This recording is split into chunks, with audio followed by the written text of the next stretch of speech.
Dating Batangas 1st District Congressman Eric Buhain ang itinuturong pumili sa mga contractor ng projects ng Department of Public Works and Highways sa kanilang lugar. Ang sabi sa akin ni DE ay yung pumipili ng winning bidders sa DPWH project sa 1st District ng Batangas ay yung pinalitan kong congressman.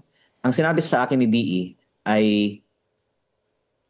sila ay nag-advertise ng mga projects for bidding.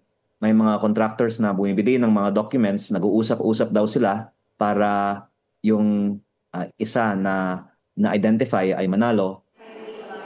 Ayon kay Leviste, ang inarestong DE o District Engineer na si Abelardo Calalo ang nagdiin kay Buhain kaugnay sa mga umano'y questionableng proyekto.